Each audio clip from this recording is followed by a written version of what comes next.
বাইতুল্লাহর এরিয়ার মধ্যে বসে যদি একবার বলে আল্লাহ, 1,00,000 বার আল্লাহ বলার সওয়াব বান্দা পেয়ে যাবে। বাইতুল্লাহর এরিয়ার মধ্যে যদি একটা সেজদা করে আশিক, একটা সেজদার বরকতে 1,00,000 সেজদার সওয়াব পেয়ে যাবে। এরকম সওয়াব আর কোন মসজিদে আছে? এই পরিমাণ নাই। মদিনার মসজিদে আছে, নববী, মসজিদে নববী। বাইতুল মাকদিসের মধ্যেও বড় সওয়াব, কিন্তু বাইতুল্লাহর সমান না।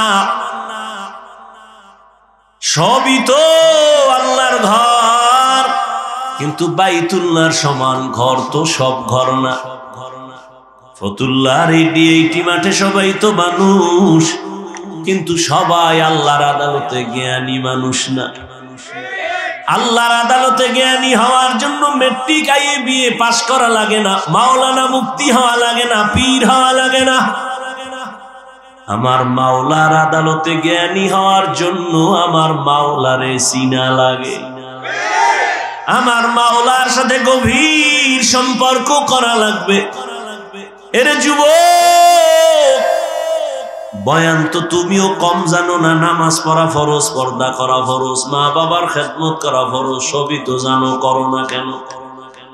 মিথ্যা বলা হারাম, গালি দেওয়া হারাম, গীবত করা হারাম, নামাজ ছাড়া হারাম, বেপরদায় চলা হারাম, নাচ দেখা হারাম, গান শোনাও হারাম, কাউকে হত্যা করা হারাম, চুরি করা হারাম, দুর্নীতি করা হারাম, জুলুম করা হারাম। সব এখানে এমন একটা মানুষ নেই যে জানে না। এরপরেও কেন করো না? তুমিও মুসলমান, আমিও মুসলমান। তোমার আল্লাহ আমার আল্লাহ এক, তোমার নবী আমার নবী এক, তোমার কাবা আমার কাবা এক, তোমার আমার কোরআন এক, তোমার আমার কালেমা এক, ধর্ম এক।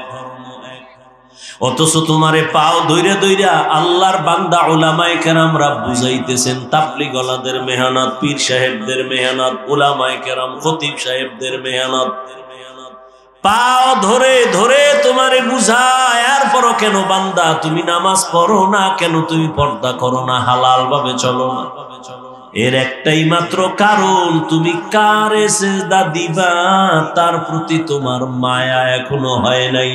আর মায়া না হওয়ার কারণ, তাকে এখনো তুমি চিনো না। আমি টুপি খুলতে চাই না, লজ্জা। আর তুমি কেমন মুসলমান যে টুপি মাথায় দিতে চাও না, লজ্জা। আমি দাড়ি কাটতে চাই না, লজ্জা। তুমি কেমন মুসলমান দাড়ি রাখতে চাও না, লজ্জা। আমি মসজিদে না ঢুকলে লজ্জা পাই, তুমি মসজিদে ঢুকতে গেলে লজ্জা পাও। আমি পর্দা না করলে লজ্জা পাই, তুমি পর্দা করতে গেলে লজ্জা পাও। ওরে আমিও তো তোমার মতো একটা মানুষ, আমি তো তোমার মতো রাত কাটাই। ও আল্লাহর বান্দারা, এই জমিনের হাওয়া বাতাস সূর্যের আলোতে তুমিও বড় হয়েছো, আমিও হয়েছি। ও আল্লাহর বান্দা বলো, আল্লাহ আকল দিছে, একটু আগেও বলছি, কুকুর শুয়ারের দেয় না, মানুষের দিছে। একটু বলো, তোমরা নবীর তরিকা আল্লাহরে বাদ দিয়া বলো কত উপরে উঠছু। আর আমরা যারা নবীর মহব্বতে আল্লাহ পাওয়ার জন্য দাড়ি রাখলাম, টুপি পরলাম, নামাজ পড়ি, পর্দা করি, হালাল খাই, বুঝাবার জন্য বলি, অহংকারী করি না রে বাবা। বলো আমরা কত নিচে নামছি। তুমি বলতে পারবা না, সেই শক্তি তোমার জবানে নাই, অন্তরে নাই। আমি বলি শুনো, কেউ কাঁদতেছে পাইয়াও সব হারাইছি, আর একদল কান্দে পাইয়াও পাই না। চেয়ারম্যানের চেয়ারের মেয়াদ শেষ। আর যারা নবীর আদর্শ নিয়ে আসিলাম, আগে যেমন আছি এখনো আছি, সামনে এমনই থাকবে, কোনো চিন্তাই নাই। চেয়ারম্যানের চেয়ারের মেয়াদ শেষ, আর নবীর আদর্শওয়ালা টুপিওয়ালা ওলামায়ে কেরামের কোনো মেয়াদি নাই, শেষ হবে আবার কি? এই সম্মানকে দিছেন, টাকা দিয়া সম্মান কিনলে ফুলের মালার পরে আবার জুতার মালা। আর আমার মাওলায় যারে সম্মান দেয়, ওই বান্দার সম্মানে দুনিয়াতেও বাদশাহ, পরকালেও বাদশাহ। হে খোদা দয়াময়, রব্বুল আলামিন।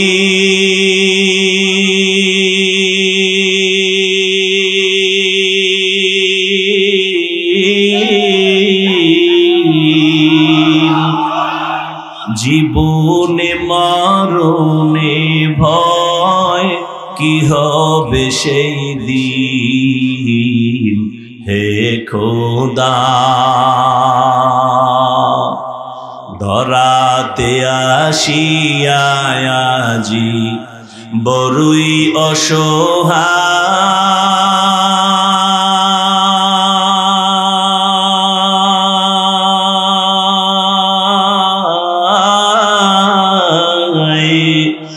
ইহকালের মায়া জালে অন্ধ যে সবাই।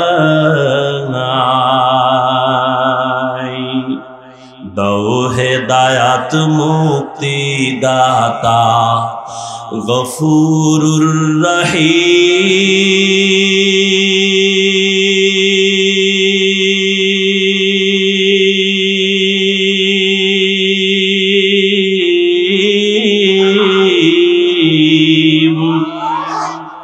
জীবনে মরণে ভয় কি হবে সেই দিন, হে খোদা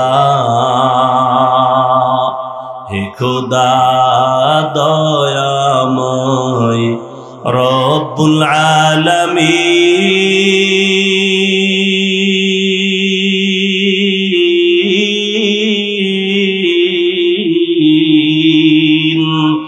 জীবনে মরণে ভয় কি হবে সেই দিন, হে খোদা।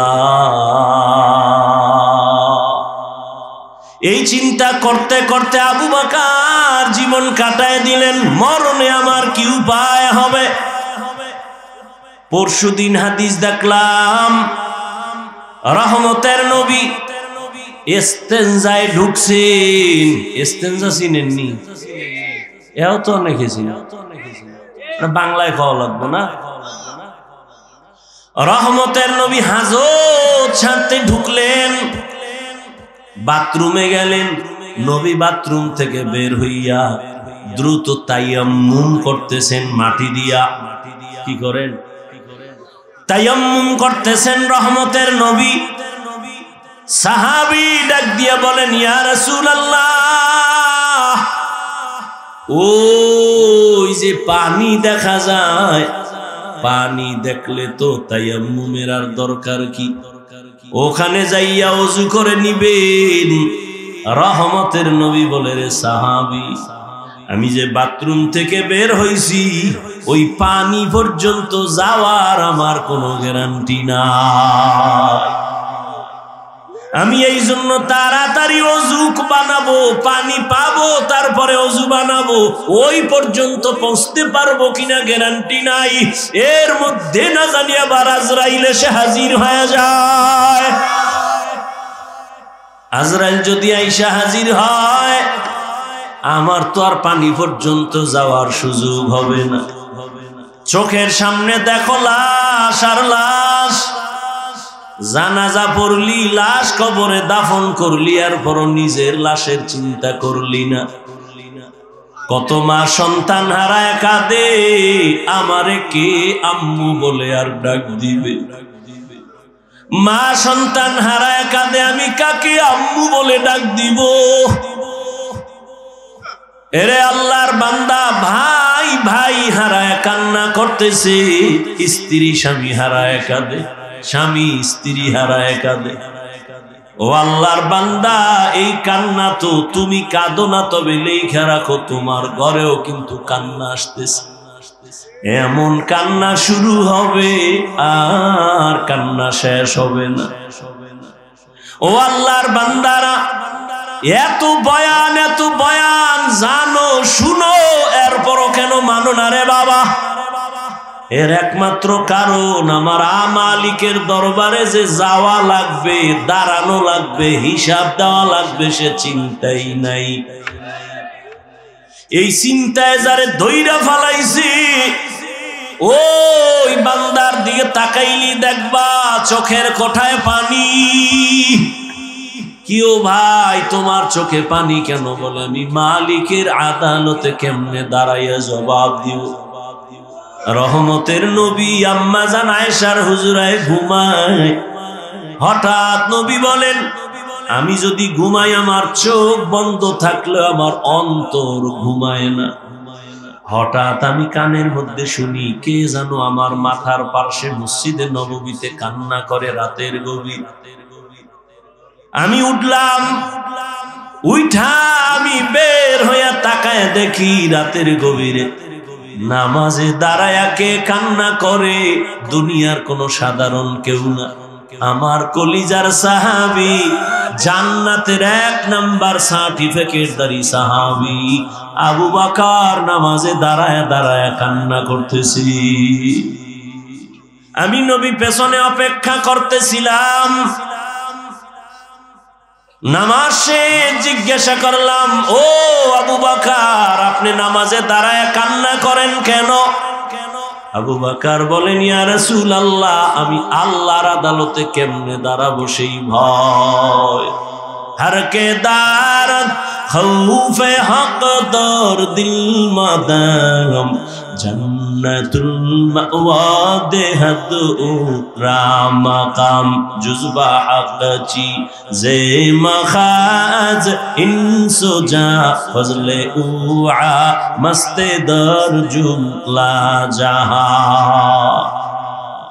এই আল্লাহর ভয়, আল্লাহর আদালতে দাঁড়ায় হিসাব দেওয়ার ভয়টা অন্তরে ঢুকানোর জন্য লাগবে একজন আল্লাহওয়ালার নেক নজর। এজন্য আল্লাহ বলেন ইয়া আইয়ুহাল্লাযীনা আমানুত্তাকুল্লাহা হাক্কা তুকাতি, ও মুমিনেরা আল্লাহকে ভয় করো হক আদায় করে। ওয়ালা তামুতুন্না ইল্লা ওয়া আনতুম মুসলিমুন।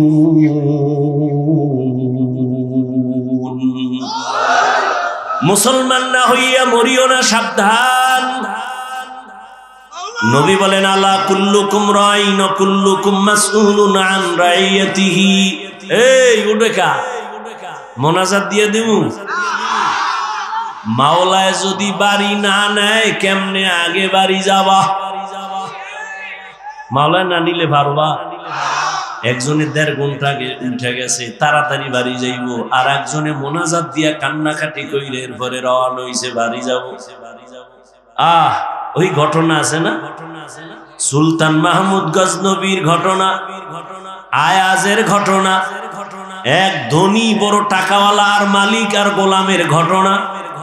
মালিক আর গোলাম বাড়ি যায়, হঠাৎ মালিকের কয় গোলাম স্যার একটু দাঁড়ান, আমার একটু জরুরত আছে। দাঁড়াই নাম ঢুইকা গেছে মসজিদে, মসজিদে গিয়া সেজদায় যাইয়া কান্দে। মালিক অপেক্ষা করে আয় না কেন? নাইমা গিয়া দেখে গোলাম সেজদায় পড়ে কাঁদে, ও মালিক তোমার দরবারে হাজির, তুমি কবুল করো। দীর্ঘ টাইম অপেক্ষা কইরা গোলাম যখন বের হইতেছে, মালিক কয় এত দেরি কেন করলা? কয় যেই মালিক তোমারে মসজিদে ঢুকায় না ওই মালিক আমারে যেন কেমন বের হইতে দেয় না। মাছ পানি ছাড়া ভাল লাগে না, মাছ পানি পাইলে মনে করে আমার জীবন। আরে আমার মাওলা পাকের যারা আশিক, আল্লাহর মোহাব্বতের যারা গোলাম, ওরা দুনিয়ার রং তামাশায় ফইরে গেলে ভাল লাগে না। কখন জিকিরের ময়দানে ঢুকবে, কখন একটু আলেমের কাছে যাবে, কখন একটু কোরআনের তেলাওয়াতের আওয়াজ অন্তরে নিবে, কখন একটু জায়নামাজে দাঁড়াবে, কখন আমার মাওলাকে একটু মায়া কইরা ডাকবে, ও আল্লাহ। আরে আমার মাওলারে ডাকলেই তো বান্দা এত খুশি, আল্লাহর মোহাব্বত অন্তরে জমা হয়ে যায়। হানজালা নবীর সাহাবী, ঘটনা আপনারা নাম শুনছেন। হানজালা রহমতের নবীর বড় আশিক। একদিন রাস্তায় হাঁটে আর ঘুরে আর কয় না ফাকা হানজালা, না ফাকা হানজালা, আমি হানজালা মুনাফেক হয়ে গেছি, মুনাফেক। ঘুরতে ঘুরতে দেখা ওমরের সাথে। এই হানজালা, কি চিল্লাও কেন? আমি মুনাফেক হয়ে গেছি। কয় কেন?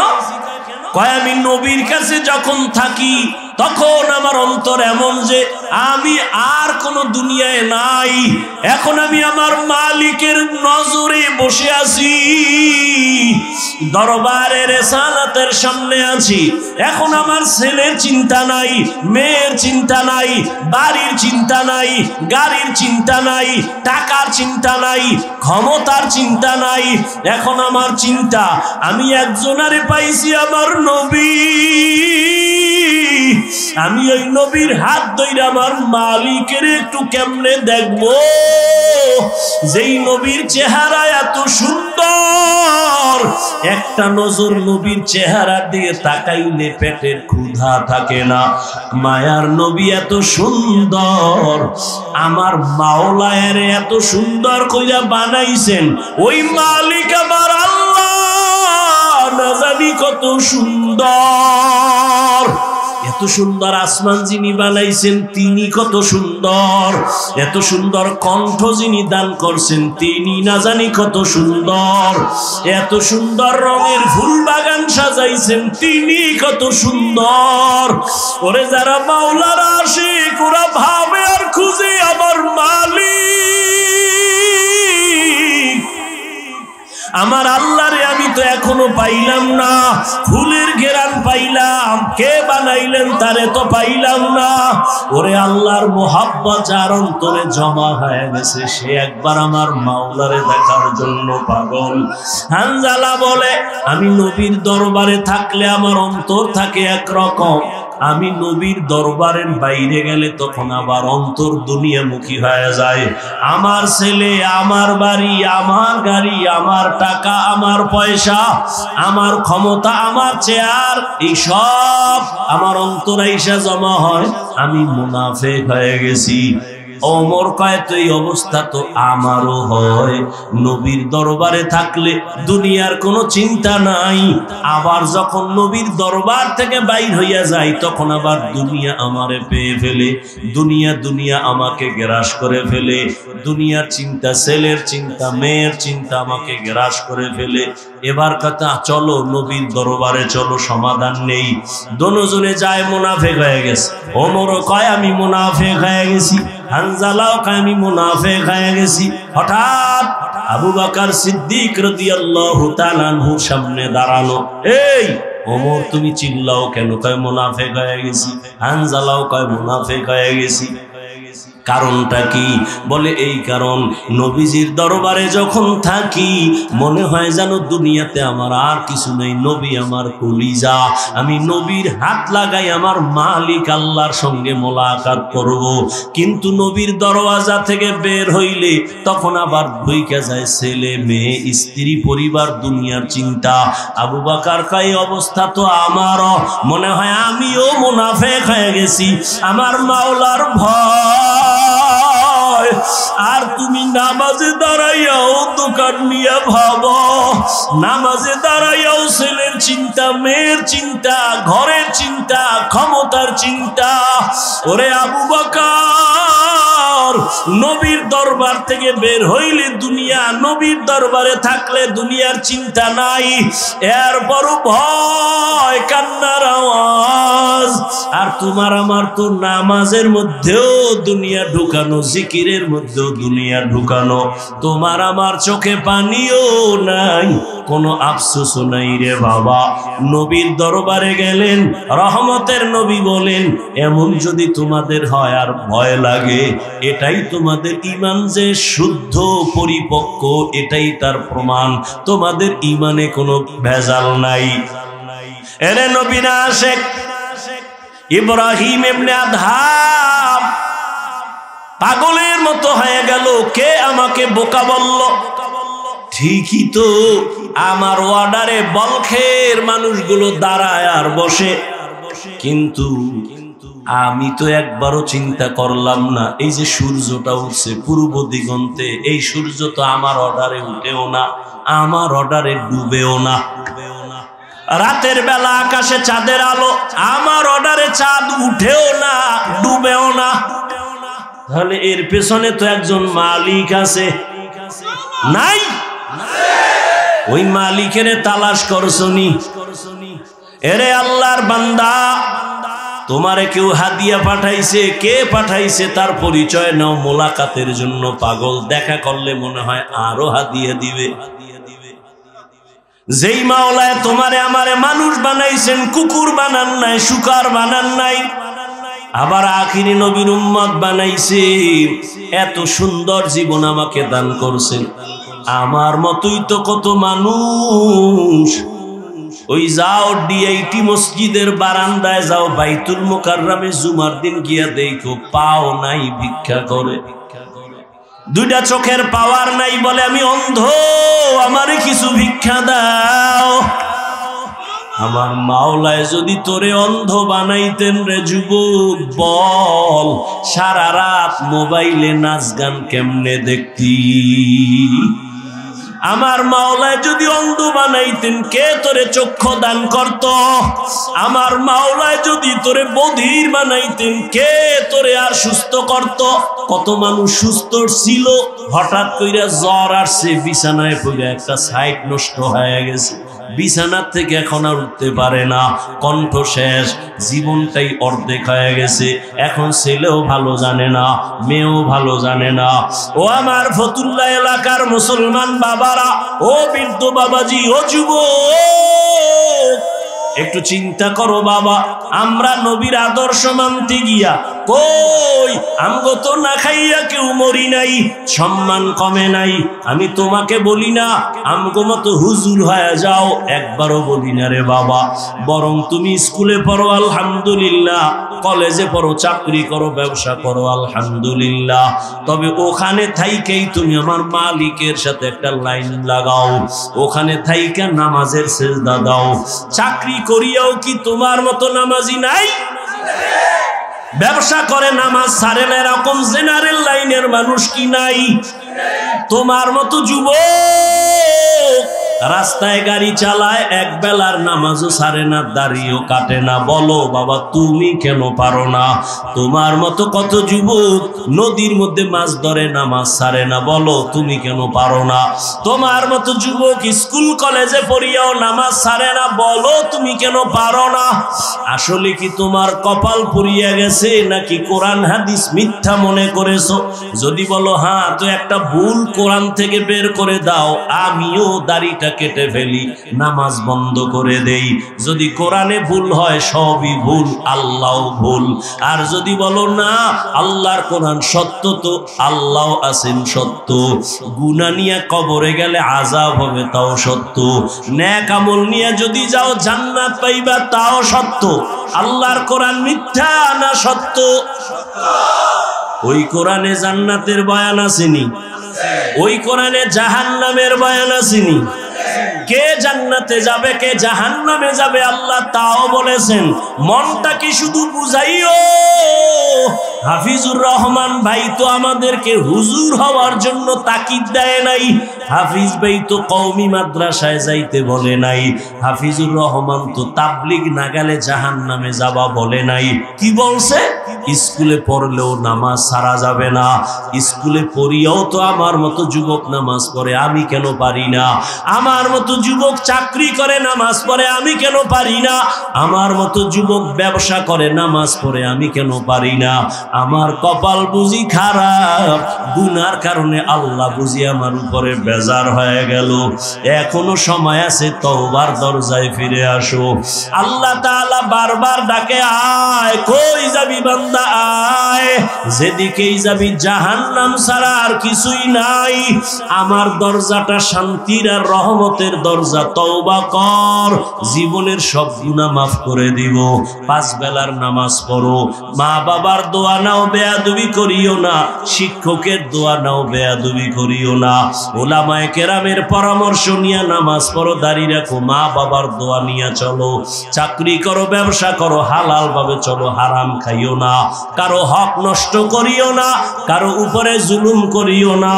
যদি এমত অবস্থায় তুমি নেক আমল নিয়ে কবরে যাইতে পারো, তোমার কবর হবে জান্নাতের বাগান। আল্লাহ তাআলা আরামের বিছানা দিবেন ফেরেশতার মাধ্যমে ঘুমানোর জন্য। আর যদি বান্দা গুনার মজা পাইয়া গুনাহ করতে করতে করতে করতে আজরাইলের হাতে ধরা খাইয়াই যাও, আজরাইল যদি আইসা দেখে তোর কানের ভেতরে গানের তার লাগানো, তুই বিছানায় শুয়া শুয়া গানের তার কানে লাগাইয়া গান শুনতেছ, আজরাইল যদি এর মধ্যে আল্লাহ পাঠায়া দেয়, অবস্থা কেমন তোমার খারাপ হয়ে যাবে। ঈমান নাই, কালেমাও তোমার জবানে আর আসবে না। নবী বলে একটা জ্যান্ত ছাগলের চামড়া খুললে যেমন কষ্ট পায়, একটা গুনাহগার বেনামাজির রুহটা যখন আজরাইল নেয় সেই কষ্ট শুরু হয়ে যায়। আজরাইলকে দেখে এক হাত মাশরিকে আর এক হাত মাগরিবে, পা জমিনে মাথা আসমানে, চক্ষু দুইটা বড় বড়, এখানে দেখাই গুনাহগারের কলিজার মধ্যে কম্পন শুরু হয়ে যায়। আর যেই জাহান্নাম আল্লাহ বানাইছেন, ওই গুনাহগারেরা জাহান্নামের ছবিটা দেখায়া দেয়। ও আল্লাহর বান্দা, তুমি আমি তো মানুষের কাতারেই নাই, যারা মানুষ, ওই যে আবু বকরের কথা বলতেছিলাম, রহমতের নবী যার কোনো গুনাহ নাই, তিনিও কান্না করতেছেন আল্লাহর আদালতের হালাতের কথা চিন্তা করিয়া। আম্মা জান আয়েশা রাদিয়াল্লাহু আনহা বলেন, নবীজিকে আমি জিজ্ঞাসা করলাম, নবী আমার রুমে বৈশা কাঁদেন কেন? নবী বলেন, ও আয়েশা, হাসরের ময়দানে আমার উম্মতের কি উপায় হবে, এই চিন্তায় আমি কান্না করতেছি। আম্মাজান বলেন, ও নবী, হাসরের মাঠটা কেমন হবে? নবী বলেন, আয়েশা, এই জমিনটা হবে কিয়ামতের মাঠ, আরাফার ময়দান হবে আল্লাহর বিচারালয়, আদালত। এই দুনিয়ায় তো বড় বড় মাস্তান তো চলে গেল, আল্লাহর কোরআনের একটা ভুল বের করতে পারে নাই, নবীর একটা কথার মিথ্যা প্রমাণ করতে পারে নাই। আল্লাহর নবী বলেন, ওই হাদিস এখনো আছে, কোরআন এখনো আছে। আম্মা জান আয়েশাকে নবী বলেন, কিয়ামতের ময়দান এমন এক অবস্থা হবে, পুরো জমিনটা সমান হবে। সূর্যটা এখন তো বিজ্ঞানীরা বলে জমিন থেকে 9,30,00,000 মাইল উপরে। কিয়ামতের ময়দানে আল্লাহ অর্ডার করবে, সূর্য নিচে নেমে আয়, তোর যত মুখ আছে নিচে কর, যত তাপ আছে তাপ জমিনে ছাড়। সূর্যের তাপে জমিনটা পুরিয়া তামা হয়ে যাবে। স্বর্ণ হবে না কেন? জমিনটা পুরিয়া রূপা হবে না কেন? পিতল হবে না কেন? মুফাসসিরিনে কেরাম বলেন, স্বর্ণ, রূপা, তামা, পিতল এগুলো হবে না। জমিনটা তামা হওয়ার কারণ, তামার ধাতুর মধ্যে একটা গুণ আছে, স্বর্ণের মধ্যে নাই, রূপার মধ্যে নাই। বলে কি? স্বর্ণের এক মাথা গরম হলে ভিন্ন মাথা গরম হয় না, রূপার এক অংশ গরম হলে অন্য অংশ গরম হয় না। কিন্তু তামা এমন একটা ধাতু, এক পার্শ্বে গরম হয়ে গেলে পুরাটাই গরম হয়ে যাবে। আল্লাহ যখন বলবে, সূর্য তুই মনের মতো তাপ দিতে পারো না, আজকে সব তাপ ছাইরা দে, সূর্যের এমন তাপ শুরু হয়ে যাবে, জমিনটা তামা হয়ে যাবে। নবী কান্না করেন আর বলেন, আয়েশা, অন্যদিকে জাহান্নামের আওয়াজ, জাহান্নাম চিল্লায়া বলবে, আল্লাহ বেনামাজি কই, বেপরদাওয়ালা গুনাহগারেরা কই, আমার পেটের মধ্যে দাও, আমার পেটে বড় ক্ষুধা। আল্লাহ বলবে জাহান্নাম একটু অপেক্ষা কর, আমি বিচারটা শেষ করে নেই, তারপরে তোর খোরাক আমি দিতেছি। নবী বলেন জাহান্নাম থামে না, তখন আল্লাহ অর্ডার দিবেন, এই ফেরেশতারা জাহান্নামের গলার মধ্যে 70,000 শিকল লাগাইয়া বাঁধো। এক একটা শিকলের গোড়ায় 70,000 ফেরেশতা ধর, ধইরা ভালো কইরা পেছন দিকে টাইনা রাখ, ও যেন আমার আদালতের দিকে আসতে না পারে। যদি আমার আদালতের দিকে আগায় আমি তো আর বিচার করতে পারবো না। জাহান্নামের আগুন এই মানুষগুলোকে পেটের মধ্যে নিয়ে নিবে। আল্লাহর অর্ডারে ফেরেশতারা জাহান্নামের গলায় শিকল লাগাইয়া 70,000 কইরা এক একটা শিকলের গোড়ায় জাহান্নামের ধরবে, ধইরা রাখতে পারবে না। এত চিল্লানি দিয়া বলবে, আল্লাহ বেনামাজি গুনাহগার আমার খোরাকগুলো দাও, ক্ষুধা। আল্লাহ পাক নবী বলেন আল্লাহর ফেরেশতারা যখন ধরে রাখতে পারবে না, তখন আমি মুহাম্মদের অন্তরে বড় মায়া, আমি সাথে সাথে সিজদায় পড়ে বলবো, আল্লাহ জাহান্নামের ফিরাও, আমার উম্মত মনে হয় ধইরা ফালাইবে, ফিরাও, আমার উম্মত যেন জাহান্নামের আগুনে না যায়। আমার উম্মত যদি জাহান্নামে যায় আমি জান্নাতে যাব না। তখন আল্লাহ বলবে, নবী আপনি মাথা উঠাইয়া দেন, কাঁদিয়েন না, আপনার কান্না আমি সহ্য করতে পারি না, আমি মাথা উঠাইয়া দিব। আল্লাহ পাক দেখে জাহান্নামে এখনো দাঁড়ায় না, শিকলেও ধরে রাখতে পারে না। তখন আল্লাহ আমার সান্ত্বনার জন্য একটু কুদরতি হাতের পানি ফেরেশতারে দিয়া বলবে, জাহান্নামের গায়ে ছিটায়া দাও। যখন জাহান্নামের গায়ে আল্লাহর দেওয়া কুদরতের পানিটা ছিটায় দিবে, জাহান্নাম দ্রুত গতিতে পেছনে ভাগতে থাকবে। ফেরেশতারা বলবেন, আল্লাহ এতক্ষণ আমরা 70,000 শিকল লাগাইয়া যেই জাহান্নামের ধরে রাখতে পারি না, তুমি এমন কি বরকতের পানি দিছো যে জাহান্নাম এখন নিজে নিজে পেছনে দৌড়ায়? এখন কি এটা কি জমজমের বরকতি পানি, না কি এটা কাউসারের পানি, না এটা কি আবে হায়াতের পানি, না এটা দুনিয়ার বরকতের কোনো পানি, না তোমার বৃষ্টির পানি, না কোনো সমুদ্রের পানি? আল্লাহ বলবে, ফেরেশতা এই পানি জমজমের পানিও না, কাউসারের পানিও না, এই পানি আবে হায়াতের পানিও না, এই পানি দুনিয়ার কোন সমুদ্রের পানি না, বৃষ্টির পানি না। আল্লাহ বলবেন, আমার মায়ার নবীর গুনাহগার উম্মতের চোখের পানি। দুনিয়াতে আমার মায়ার নবীর উম্মতেরা গুনার কথা স্মরণ করে কাঁদত। মানুষ যখন ঘুমায়া যাইতো আমার আশিকের কান্না শুরু হয়ে যাইতো। গভীর রাতে সিজদায় পড়ে বলতো, দয়ার মালিক আমার মতো গুনাহগার এই জমিনে আর কেউ নাই।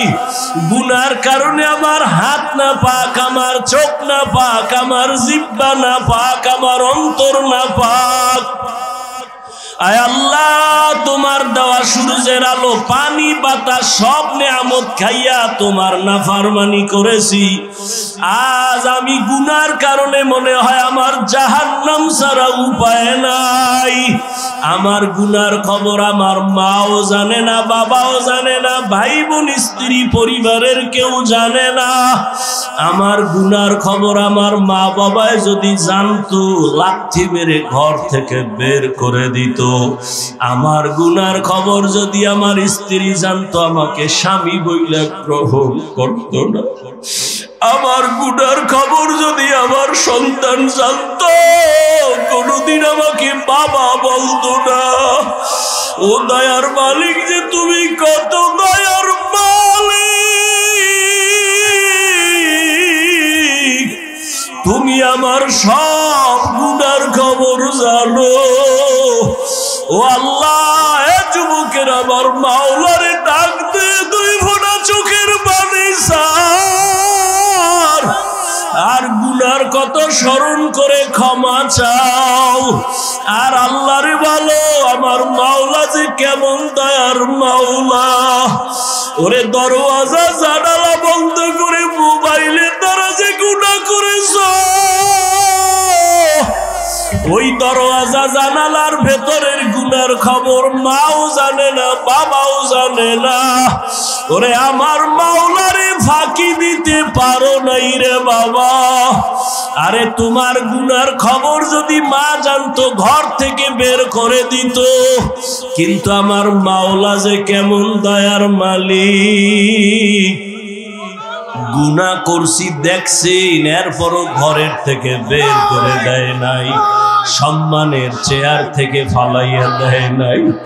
ও আল্লাহর বান্দারা, আজকে বাড়ি পাইছো, গাড়ি পাইছো, সন্তান, বিবি, পরিবার, ক্ষমতা সবই পাইলা, কিন্তু আজকে যেইগুলি পাইয়া পাগল, চিন্তা করে দেখছো এগুলি কিছুই তোমার আমার আপন না।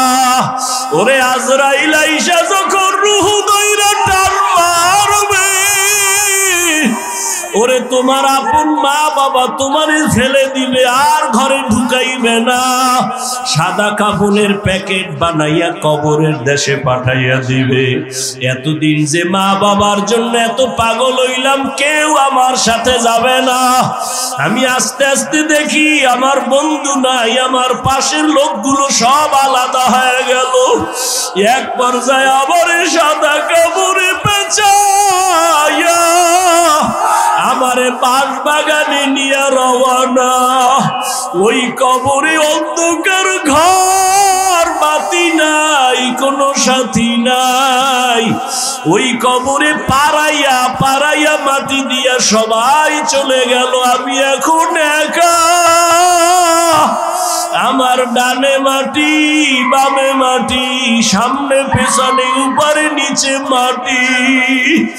কই আমার বাড়ি, কই আমার গাড়ি, কই আমার সন্তান, কই আমার মা বাবা, কই আমার ক্ষমতার চেয়ার, কই আমার সম্মান।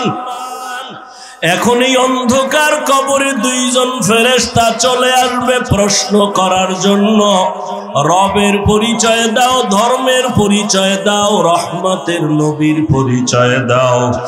আমি যদি মাওলারে না চিনিয়া কবরের বিছানায় যাই, ওরে গুনাহগার বেনামাজি তখন বলবে হা হা লা আদরি, হা হা লা আদরি, হা হা লা আদরি। আফসোস, আমি কিছুই জানি না, কিছুই জানি না, কিছুই জানি না। আমার রবকে আমি চিনি না, আমার ধর্ম কি জানি না, মুহাম্মদ নবীকে আমি চিনি না। নবী বলেন, সাথে সাথে আমার মাওলা রাগান্বিত কুদরতি আওয়াজ দিবেন। আল্লাহ বলবেন, ফেরেশতা, এর সাথে আর ভালো ব্যবহার করার কোনো সুযোগ নাই।